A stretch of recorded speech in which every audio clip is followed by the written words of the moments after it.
TAG is an acronym, right? So TTAG, as spelled in that way, is an acronym, and it means Teacher Trainees Association of Ghana. Teacher Trainees Association of Ghana, just like we have Economic Community of West African States, United Nations, and all other organizations that are meant for the welfare of its members. Same applies to TAG as teacher trainee. So as a teacher trainee, TAG is meant for your welfare. As a teacher trainee, TAG is meant to fight for what is due you. TAG is meant to push any agenda that we see or that you feel that it will help you in the course of your study as a teacher trainee. So that is basically what TAG is meant by. All right, so I got involved in TAG by chance or by miracle, and I give thanks to God Almighty. And let me take this opportunity to thank the 2019-2021 SRC executives for Pekum College of Education, because they gave me that avenue. The mission of TAG is basically to fight for the welfare of teacher trainees. That is basically what TAG is meant for, and that is the mission, to ensure that teacher trainees have a good welfare in the various colleges of education that they find themselves. That is basically our mission. We went to Congress at St. Ambrose College of Education, and I got there and then shared my views, my agenda to them. I was running up and down, going here, going there, because a lot of people might have seen my picture but don't know me personally. Yeah. So I did that engagement, and then I remember the day of elections. It was this tensious, I tell you. Yeah. What I remember is that because it is 2 years back, the election took place, or the voting took place around 2 a.m. at dawn. Yeah. So the then financial secretary was my how do you call it, those who supervise elections and other stuff. He was supervising everything, the electoral process and everything. Yeah. So I was there late at the dawn, and then he called me on phone and he was like, "Masa, what da? Why we?" And Mr. Ray, and he said, "We've won." All right, so we basically have 5 sectors, and just let me give you a simple explanation of how the sectors work, so that after that then I'll touch on the breakdown of the sectors. Just as we have Ghana as a country, and then we have regions, you understand? That is basically how the setup of TAG works. So the constitution of TAG makes provision for the associations to be handled in sectorial forms, so that at least at the national front the burden will be lessened. So the workload of the national front will be lessened. So TAG is what we have 5 administrative sectors. Now the 5 administrative sectors is basically about the geographical location of every college. Now the geographical location of every college, we have the 5 of them. One is the ASHBA. Now ASHBA comprises of colleges in Ashanti, Bronx, and Ahafo regions. So you see those colleges in that zone, Ashanti, Bronx, and Ahafo region, are the colleges that fall within the ASHBA sector. Now we have the WEC sector, that is the Western region, and then the Central region sector. So you see the colleges that fall within the Western region and then the Central region. Initially we had Western region and Central region, but today we have Western, North, and whatsoever. So basically those schools that fall within that geographical area are the ones that fall within the WEC sector. And now we have e.t.c sector. The e.t.c sector is basically about colleges within the Eastern region and the Greater Accra region. So just as it implies with ASHBA and WEC, same applies to e.t.c sector. And then we have the Volta sector. So as the name implies, colleges within the Volta region and the OT region, all of them fall within the Volta sector. Now we also have the Afrikaans sector. Now the Afrikaans sector is the oldest sector in the association. In fact, the Africans, they always say, and it is a fact, that they are older than the TAG as a mother association. So the Africans basically fall within the three northern regions. So all the three regions in what do we call it, the colleges of education, all the three northern regions. That is where we have the African sector as well. So basically, these are the 5 administrative sectors of TAG, and the national front obviously is there as national, TAG national. So we have TAG Ashba, TAG Work, TAG Volta, and then Africans, and then IGA, TAG IGA. So we have 5 sectors in the Teacher Trainees Association of Ghana. The relationship between TAG and then the SRC, we call them local TAG executives. It's all because the SRC or the local TAG are the grassroots. They are with the trainees. So whenever there is any challenge, whenever there is any grievances, they would have to take these grievances or the challenges of trainees and then forward it to the sector level for the sector executives to also champion it to the national front. So there is this rapport between TAG and then the SRC, because had it not been the SRCs, we wouldn't, or let me say, TAG will not get a primary source of information from trainees.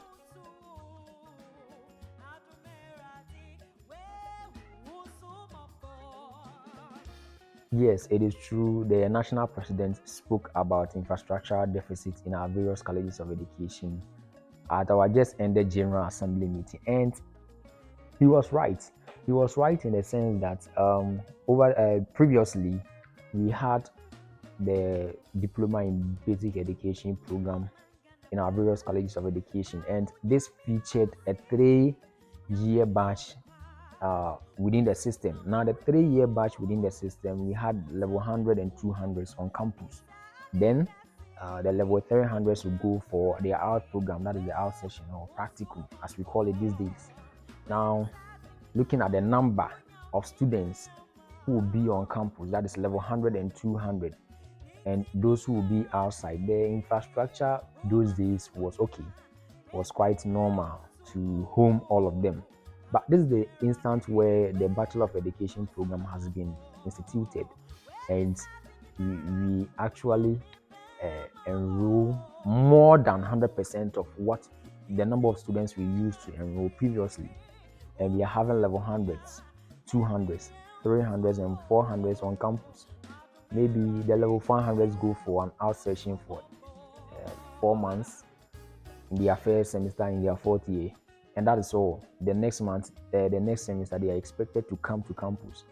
And if you look at the proportion or the number of students vis-a-vis the accommodation that we have in our various colleges, it is quite what do we call it? It is nothing to write home about at all. It is nothing to write home about. So you see about 3 people perching on one bed, and you go to some colleges, some people, they've even turned what do we call classrooms into dormitories, some even kitchens into dormitories for people to get accommodation there. And that is something that it is not acceptable in any institution where we expect that these people come out to come and teach our younger ones. How do they get the comforts? How do they get that kind of zeal to be able to even learn? You understand? So sometimes when we as national funds we meet with stakeholders, we talk about this infrastructural deficit. I know the principals are trying their best to put up buildings, but we also appeal to the government to fast track or expedite processes to make sure that these colleges of education get the needed accommodation. You understand? So that at least one way or the other, the students or the teacher trainees there will also have some kind of relief when it comes to accommodation. So it is a very big challenge in our colleges of education, a very big one, which government and other stakeholders, even non-governmental organizations, we appeal to them to come to our aid so that at least the nation's teachers, incoming ones, will actually be relieved of infrastructure deficit and accommodation problems. All right, so basically, our plans for making trainees know more about TAG is all about doing sensitization by sensitizing our constituents to know more about TAG. And we've started that. We've started already. We've started that already. Uh, every year, I think when the level 200s were on campus, we came here and then sensitized them.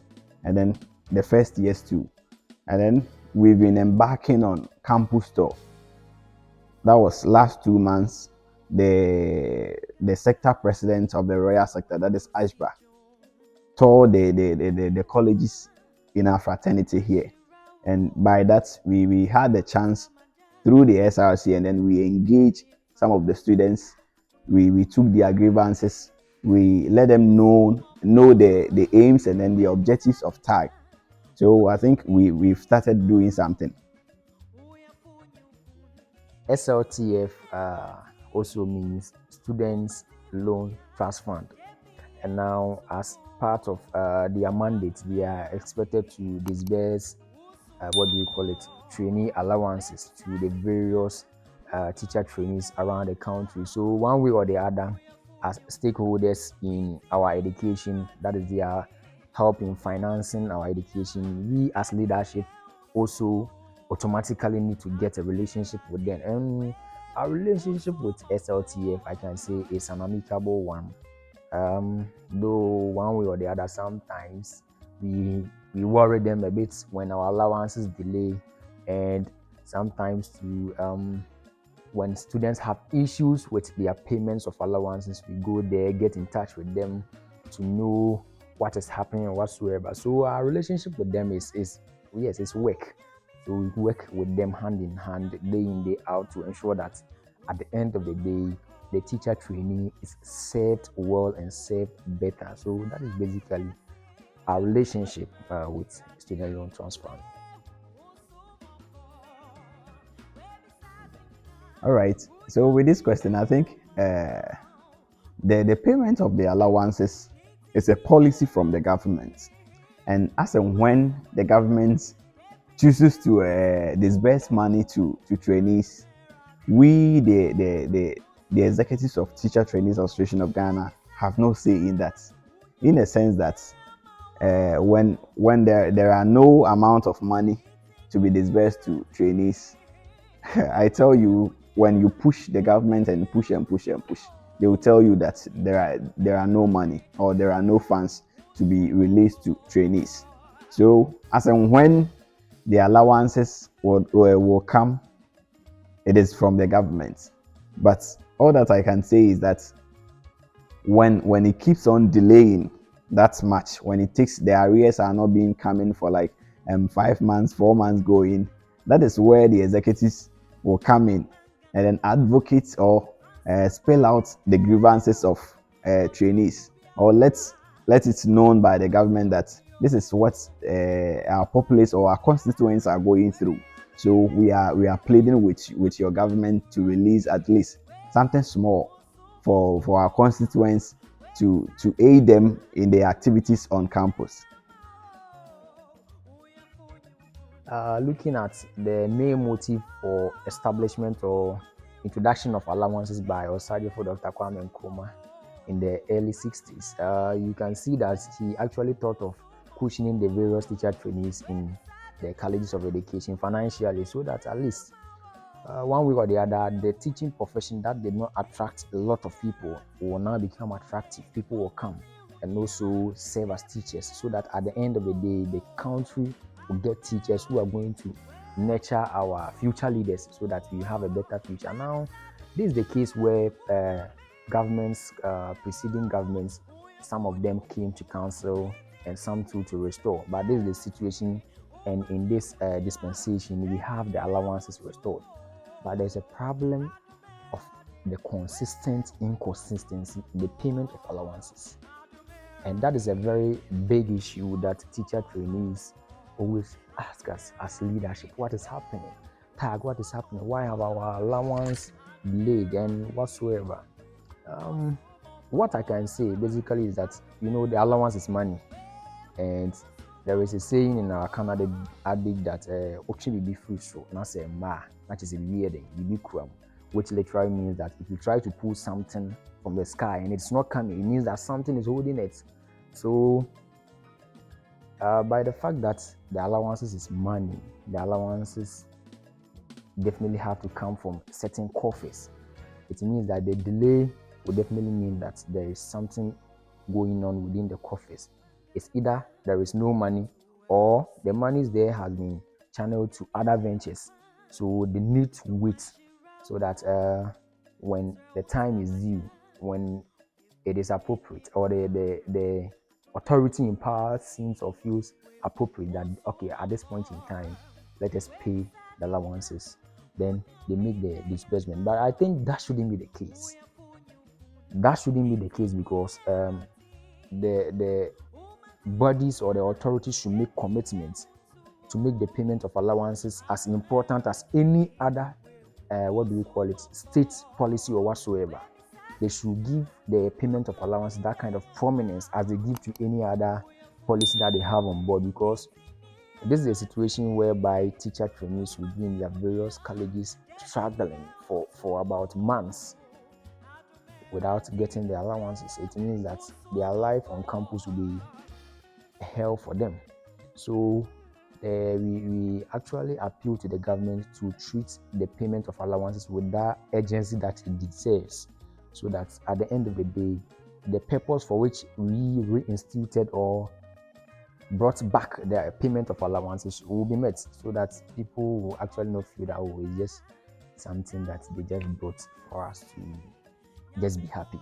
Yes, the happiness is there, but the happiness should be timely so that we also enjoy the benefit that it was meant. All right, I must commend all the kitchen staffs in the 46 colleges of education in Ghana. In fact, they are doing well by feeding trainees with 6 cedis 50 pesos per day. In fact, they are doing well. And the plans that we, the executives of Teacher Trainees Association of Ghana, have put in place to resolve this quantity, the quantity and then the quality of food given to students in a day in the colleges of education is that we are all appealing to the government. We are appealing to the government because feeding a student with 6 cedis 50 pesos, oh, in fact, you need prisons for. And when the government is saying that it's going to take it upon itself to feed trainees, then I think the feeding components that is being given to the management has to increase. That is all that we are advocating for. And then we know that since this government is a listening one, is going to listen to the cry of trainees. First of all, our basic mission and our basic agenda is championing the cause of teacher trainees. That's the basic agenda we have on board. And aside that, too, as leadership, we also have various initiatives that we plan to bring on board in the course of championing the welfare of teacher trainees. Now, our current leadership has a project that is we have a tag trust kiosk. Now, the tag trust kiosk is coming to the various colleges to work as a mobile money ATM sort of machine, where when the program is being run in the fully-fledged manner, we are going to give more explanations as to how the machine works. And now we also have the tag water project. You see, there are various colleges in this country where they have a lot of water challenges. So trainees will have to go up and down, move about several miles before they get potable water.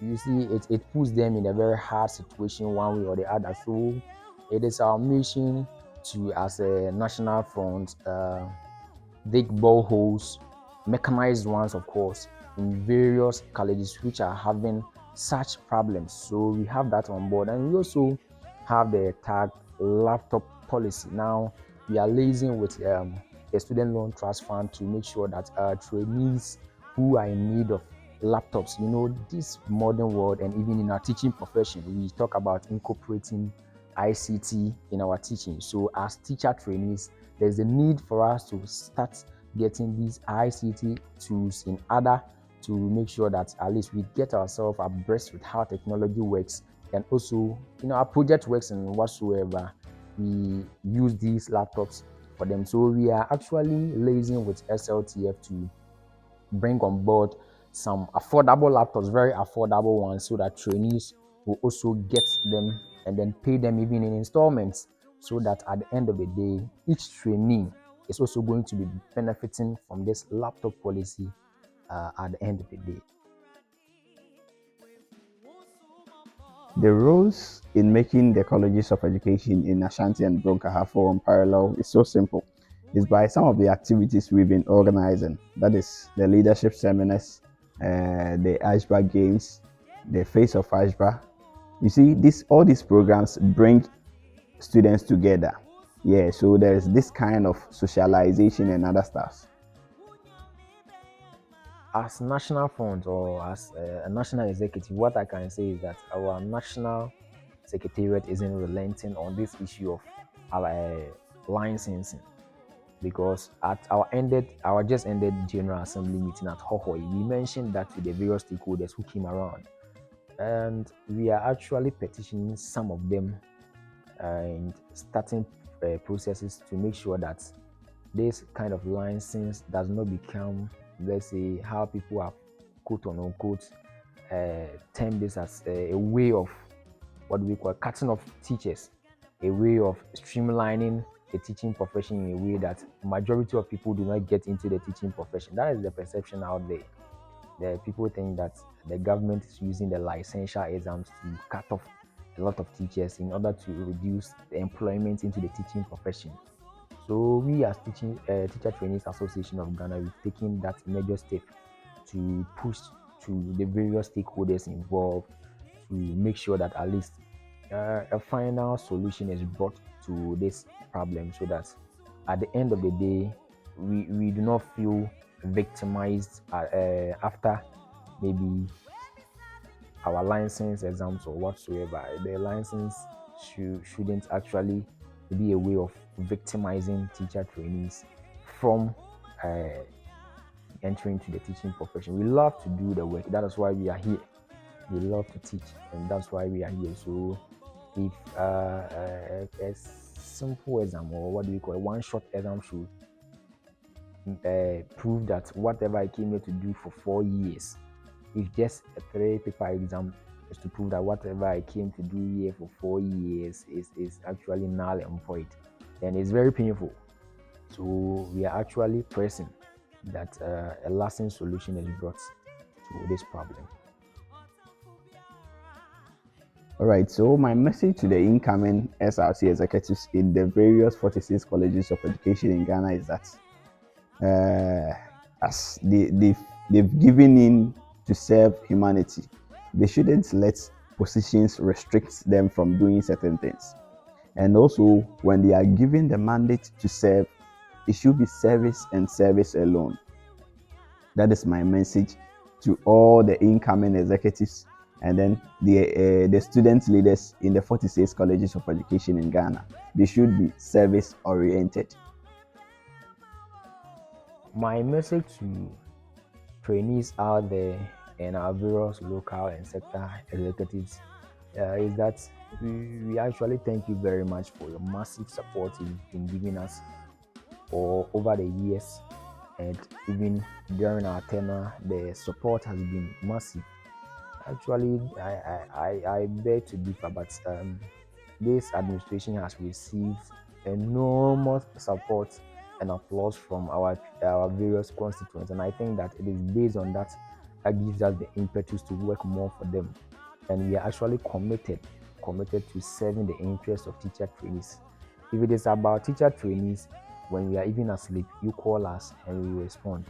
If it is about the welfare of every teacher trainee in this country, we are actually committed and ready to serve you at any time, rain or shine, night or day, whatsoever time that you call upon us, we are going to respond and make sure that your interest is being served. Your interest becomes the center of discussion on any table that we sit around.